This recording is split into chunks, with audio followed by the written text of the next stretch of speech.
Chapter 9. Nothing is more painful to the human mind than, after the feelings have been worked up by a quick succession of events, the dead calmness of inaction and certainty which follows and deprives the soul both of hope and fear. Justine died, she rested, and I was alive. The blood flowed freely in my veins, but a weight of despair and remorse pressed on my heart which nothing could remove. Sleep fled from my eyes. I wandered like an evil spirit, for I had committed deeds of mischief beyond description horrible, and more, much more, I persuaded myself, was yet behind. Yet my heart overflowed with kindness and the love of virtue. I had begun life with benevolent intentions and thirsted for the moment when I should put them in practice and make myself useful to my fellow beings. Now all was blasted. Instead of that serenity of conscience which allowed me to look back upon the past with self-satisfaction, and from thence to gather promise of new hopes, I was seized by remorse and the sense of guilt, which hurried me away to a hell of intense tortures such as no language can describe. This state of mind preyed upon my health, which had perhaps never entirely recovered from the first shock it had sustained. I shunned the face of man. All sound of joy or complacency was torture to me. Solitude was my only consolation, deep, dark, death-like solitude. My father observed with pain the alteration perceptible in my disposition and habits, and endeavored by arguments deduced from the feelings of his serene conscience and guiltless life to inspire me with fortitude and awaken in me the courage to dispel the dark cloud which brooded over me. "Do you think, Victor," said he, "that I do not suffer also?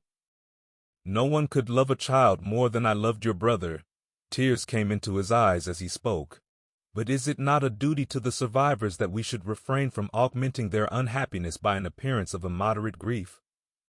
It is also a duty owed to yourself, for excessive sorrow prevents improvement or enjoyment, or even the discharge of daily usefulness, without which no man is fit for society." This advice, although good, was totally inapplicable to my case. I should have been the first to hide my grief and console my friends if remorse had not mingled its bitterness, and terror its alarm, with my other sensations. Now I could only answer my father with a look of despair and endeavor to hide myself from his view. About this time we retired to our house at Bellerive. This change was particularly agreeable to me. The shutting of the gates regularly at 10 o'clock and the impossibility of remaining on the lake after that hour had rendered our residence within the walls of Geneva very irksome to me. I was now free. Often, after the rest of the family had retired for the night, I took the boat and passed many hours upon the water. Sometimes, with my sails set, I was carried by the wind, and sometimes, after rowing into the middle of the lake, I left the boat to pursue its own course and gave way to my own miserable reflections. I was often tempted, when all was at peace around me, and I the only unquiet thing that wandered restless in a scene so beautiful and heavenly, if I except some bat, or the frogs, whose harsh and interrupted croaking was heard only when I approached the shore, often, I say, I was tempted to plunge into the silent lake, that the waters might close over me and my calamities forever. But I was restrained when I thought of the heroic and suffering Elizabeth, whom I tenderly loved, and whose existence was bound up in mine. I thought also of my father and surviving brother. Should I by my base desertion leave them exposed and unprotected to the malice of the fiend whom I had let loose among them? At these moments I wept bitterly, and wished that peace would revisit my mind only that I might afford them consolation and happiness. But that could not be. Remorse extinguished every hope. I had been the author of unalterable evils, and I lived in daily fear lest the monster whom I had created should perpetrate some new wickedness. I had an obscure feeling that all was not over, and that he would still commit some signal crime, which by its enormity should almost efface the recollection of the past. There was always scope for fear so long as anything I loved remained behind. My abhorrence of this fiend cannot be conceived. When I thought of him I gnashed my teeth, my eyes became inflamed, and I ardently wished to extinguish that life which I had so thoughtlessly bestowed. When I reflected on his crimes and malice, my hatred and revenge burst all bounds of moderation. I would have made a pilgrimage to the highest peak of the Andes, could I, when there, have precipitated him to their base. I wished to see him again, that I might wreak the utmost extent of abhorrence on his head and avenge the deaths of William and Justine. Our house was the house of mourning.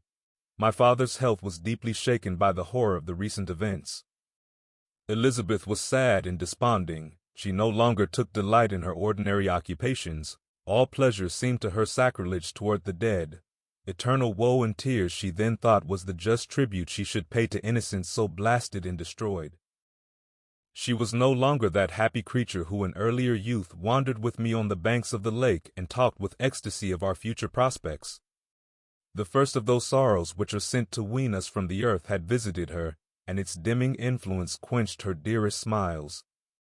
"When I reflect, my dear cousin," said she, "on the miserable death of Justine Moritz, I no longer see the world and its works as they before appeared to me.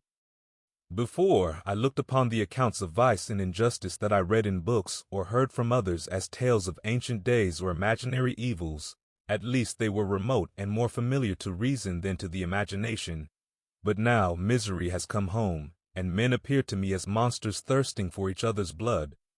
Yet I am certainly unjust. Everybody believed that poor girl to be guilty, and if she could have committed the crime for which she suffered, assuredly she would have been the most depraved of human creatures. For the sake of a few jewels, to have murdered the son of her benefactor and friend, a child whom she had nursed from its birth, and appeared to love as if it had been her own. I could not consent to the death of any human being, but certainly I should have thought such a creature unfit to remain in the society of men. But she was innocent. I know, I feel she was innocent. You are of the same opinion, and that confirms me, alas. Victor, when falsehood can look so like the truth, who can assure themselves of certain happiness? I feel as if I were walking on the edge of a precipice, towards which thousands are crowding and endeavoring to plunge me into the abyss. William and Justine were assassinated, and the murderer escapes. He walks about the world free, and perhaps respected. But even if I were condemned to suffer on the scaffold for the same crimes, I would not change places with such a wretch. I listened to this discourse with the extremest agony. I, not in deed, but in effect, was the true murderer.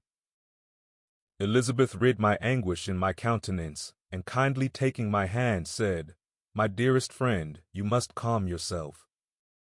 These events have affected me, God knows how deeply, but I am not so wretched as you are. There is an expression of despair, and sometimes of revenge, in your countenance that makes me tremble.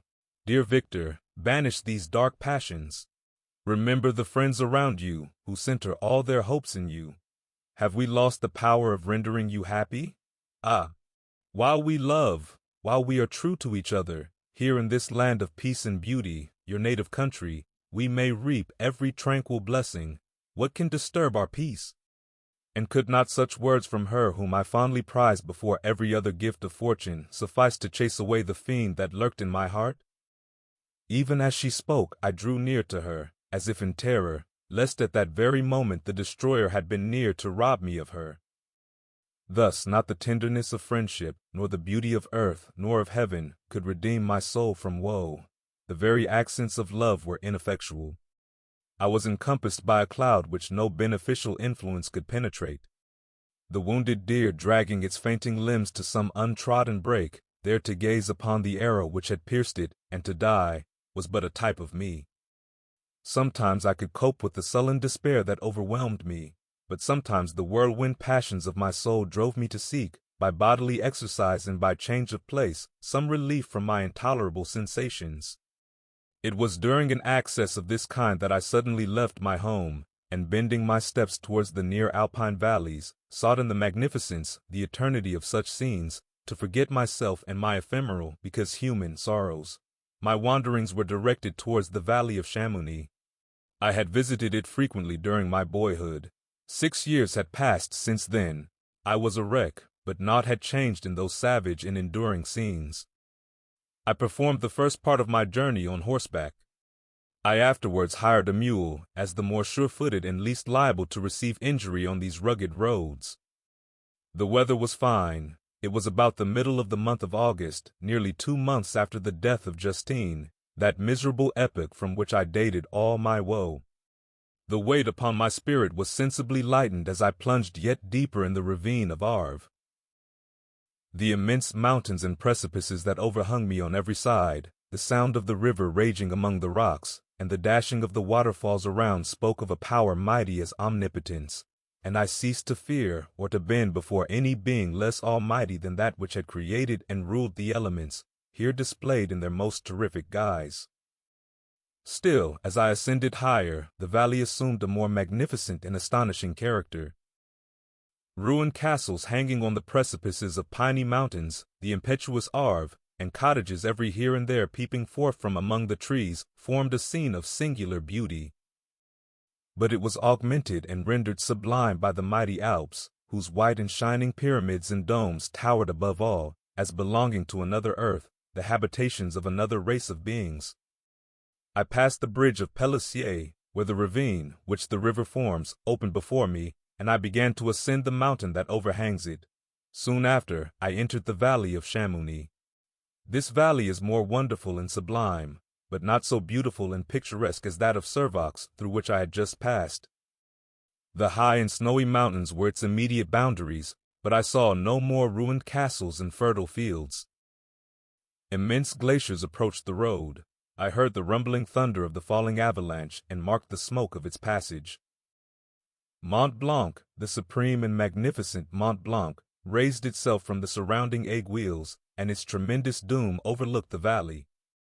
A tingling, long-lost sense of pleasure often came across me during this journey. Some turn in the road, some new object suddenly perceived and recognized, reminded me of days gone by, and were associated with the light-hearted gaiety of boyhood. The very winds whispered in soothing accents, and maternal nature bade me weep no more. Then again the kindly influence ceased to act. I found myself fettered again to grief and indulging in all the misery of reflection. Then I spurred on my animal, striving so to forget the world, my fears, and more than all myself, or in a more desperate fashion, I alighted and threw myself on the grass, weighed down by horror and despair. At length I arrived at the village of Chamouni. Exhaustion succeeded to the extreme fatigue both of body and of mind which I had endured. For a short space of time I remained at the window watching the pallid lightnings that played above Mont Blanc and listening to the rushing of the Arve, which pursued its noisy way beneath. The same lulling sounds acted as a lullaby to my too keen sensations. When I placed my head upon my pillow, sleep crept over me. I felt it as it came and blessed the giver of oblivion. Chapter 10. I spent the following day roaming through the valley. I stood beside the sources of the Arve, which take their rise in a glacier that with slow pace is advancing down from the summit of the hills to barricade the valley.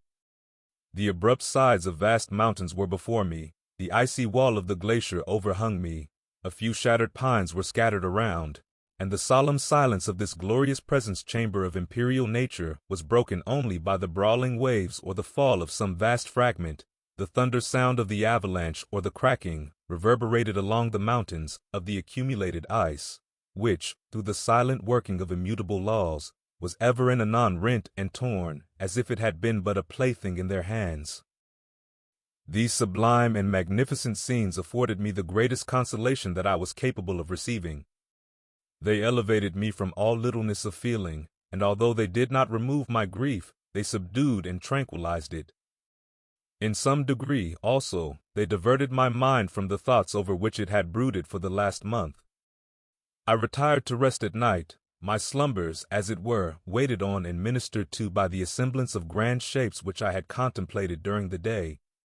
They congregated round me, the unstained snowy mountain top, the glittering pinnacle, the pine woods, and ragged bare ravine, the eagle soaring amidst the clouds. They all gathered round me and bade me be at peace. Where had they fled when the next morning I awoke? All of soul inspiriting fled with sleep, and dark melancholy clouded every thought. The rain was pouring in torrents, and thick mists hid the summits of the mountains, so that I even saw not the faces of those mighty friends. Still I would penetrate their misty veil and seek them in their cloudy retreats. What were rain and storm to me? My mule was brought to the door, and I resolved to ascend to the summit of Montanvert. I remembered the effect that the view of the tremendous and ever-moving glacier had produced upon my mind when I first saw it. It had then filled me with a sublime ecstasy that gave wings to the soul and allowed it to soar from the obscure world to light and joy. The sight of the awful and majestic in nature had indeed always the effect of solemnizing my mind and causing me to forget the passing cares of life. I determined to go without a guide, for I was well acquainted with the path, and the presence of another would destroy the solitary grandeur of the scene.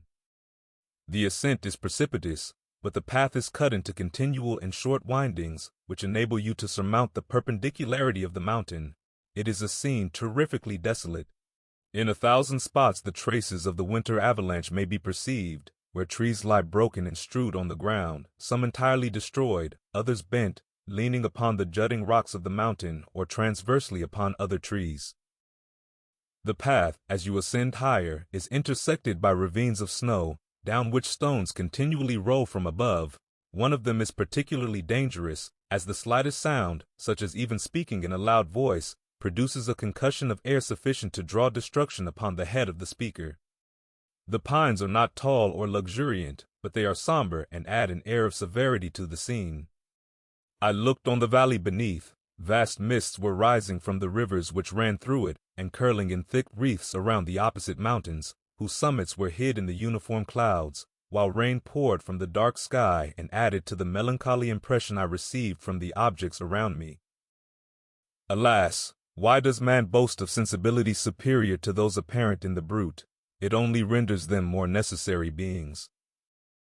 If our impulses were confined to hunger, thirst, and desire, we might be nearly free, but now we are moved by every wind that blows in a chance word or scene that word may convey to us.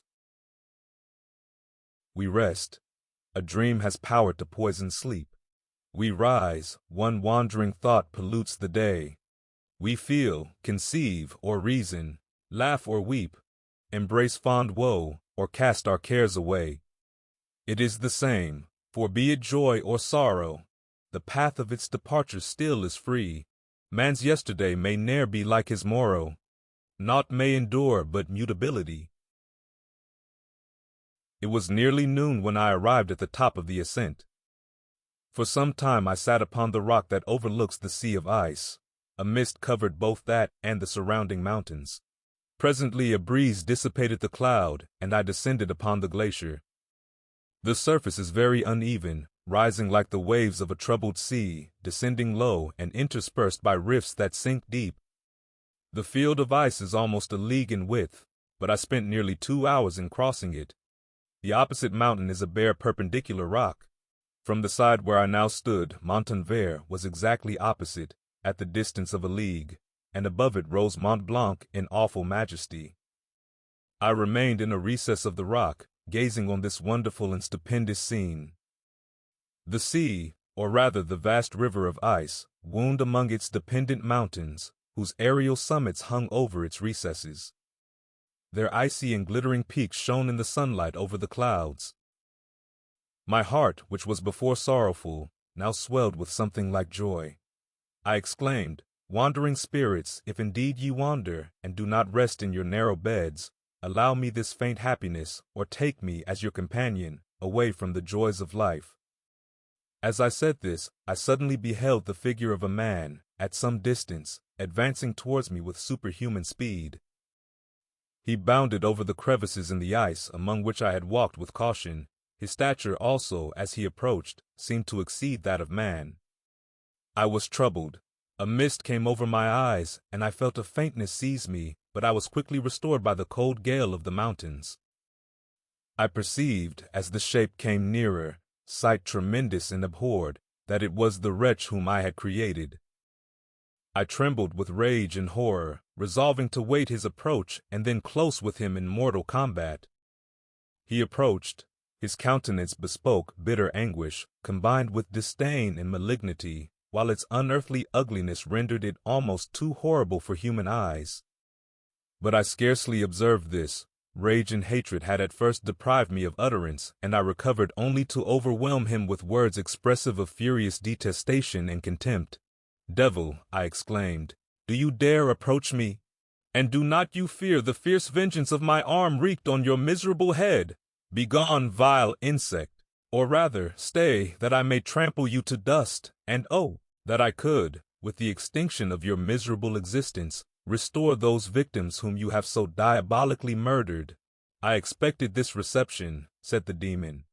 All men hate the wretched. How then must I be hated, who am miserable beyond all living things?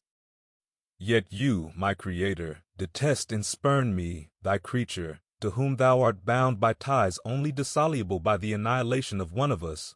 You purpose to kill me. How dare you sport thus with life? Do your duty towards me, and I will do mine towards you and the rest of mankind.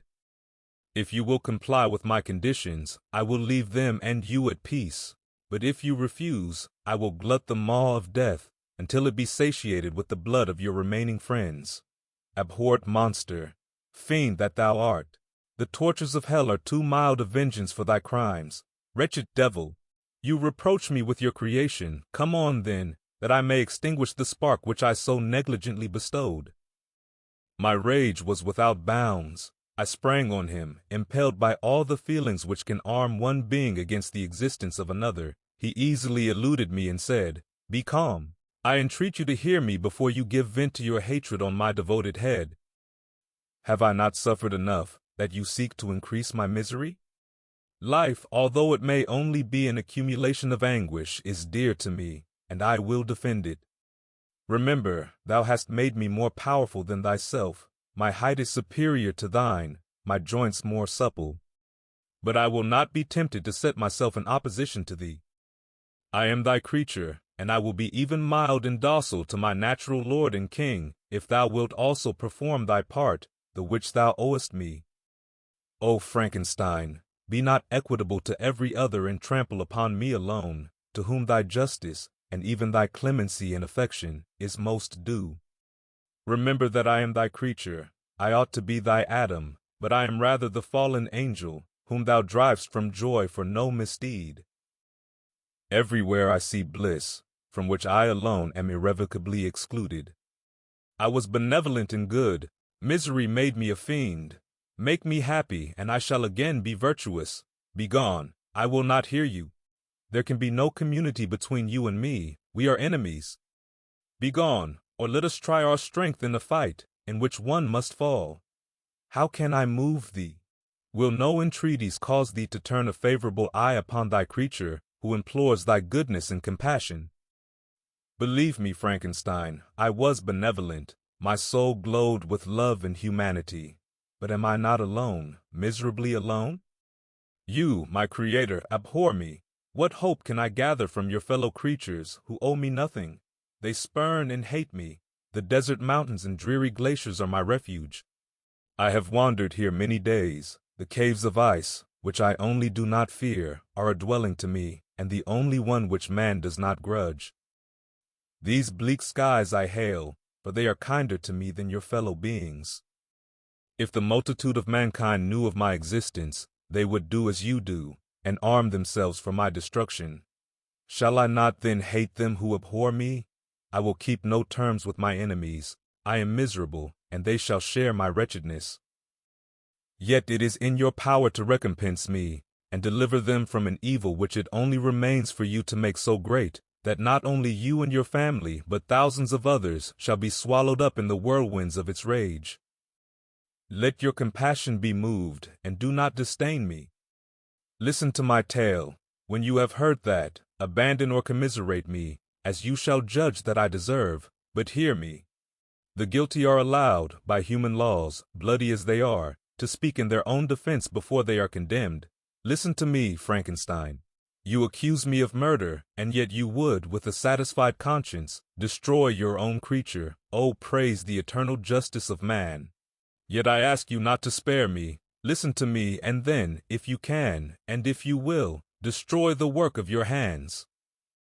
Why do you call to my remembrance, I rejoined, circumstances of which I shudder to reflect, that I have been the miserable origin and author? Cursed be the day, abhorred devil, in which you first saw light. Cursed, although I curse myself, be the hands that formed you. You have made me wretched beyond expression. You have left me no power to consider whether I am just to you or not. Begone, relieve me from the sight of your detested form. Thus I relieve thee, my Creator, he said, and placed his hated hands before my eyes, which I flung from me with violence. Thus I take from thee a sight which you abhor. Still thou canst listen to me and grant me thy compassion. By the virtues that I once possessed, I demand this from you. Hear my tale. It is long and strange, and the temperature of this place is not fitting to your fine sensations. Come to the hut upon the mountain. The sun is yet high in the heavens, before it descends to hide itself behind your snowy precipices and illuminate another world. You will have heard my story and can decide. On you it rests, whether I quit forever the neighborhood of man and lead a harmless life, or become the scourge of your fellow creatures and the author of your own speedy ruin. As he said this, he led the way across the ice. I followed. My heart was full, and I did not answer him, but as I proceeded, I weighed the various arguments that he had used and determined at least to listen to his tale. I was partly urged by curiosity, and compassion confirmed my resolution. I had hitherto supposed him to be the murderer of my brother, and I eagerly sought a confirmation or denial of this opinion. For the first time, also, I felt what the duties of a creator towards his creature were, and that I ought to render him happy before I complained of his wickedness. These motives urged me to comply with his demand. We crossed the ice, therefore, and ascended the opposite rock. The air was cold, and the rain again began to descend. We entered the hut, the fiend with an air of exultation, I with a heavy heart and depressed spirits. But I consented to listen, and seating myself by the fire which my odious companion had lighted, he thus began his tale.